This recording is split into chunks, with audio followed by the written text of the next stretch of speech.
Sir आपके पास यहाँ पर ये दिया हुआ है, ये हमारे पास बहुत अच्छा एग्जांपल है जिसको कि हम लोग सेंटर ऑफ मास के फ्रेम में सॉल्व करेंगे।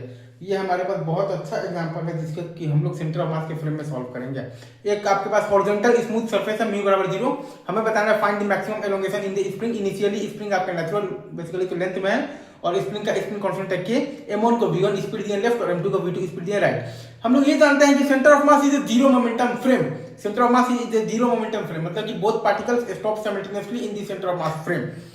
ठीक है, मतलब कि सेंटर ऑफ मास के फ्रेम में दोनों पार्टिकल क्या है, ऐसा मोशन कर रहा है, ऑक्सीलेटरी मोशन कर रहा है। हम जानते हैं कि पी सिस्टम सीएम बराबर 0 होता है, पी सिस्टम ग्राउंड बराबर पीसीएम ग्राउंड होता है। तो kinetic energy of the system with respect to the centre of mass frame आता है हाफ m1 v1 cm का whole square plus half m2 v2 cm का होल स्क्वायर, जो कि आता है half m1 m2 by m1 plus m2 into आता है हमारे पास v1 प्लस v2 का होल स्क्वायर।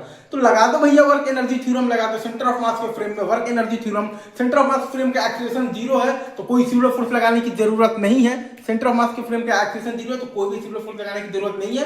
तो वर्क एनर्जी थ्योरम लगा दिए सेंटर ऑफ मास के फ्रेम में।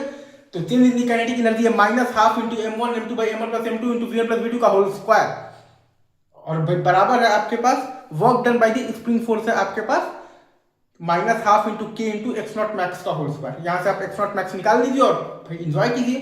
ठीक है, सेंटर ऑफ मास फ्रेम में कई सवाल हमने पहले भी लगाए हैं, ये भी एक तो वन ऑफ क्वेश्चन है। ये थोड़ा सा रिवीजन चल रहा है, बाकी वही कल से ऑप्टिक्स स्टार्ट होगा। ठीक है।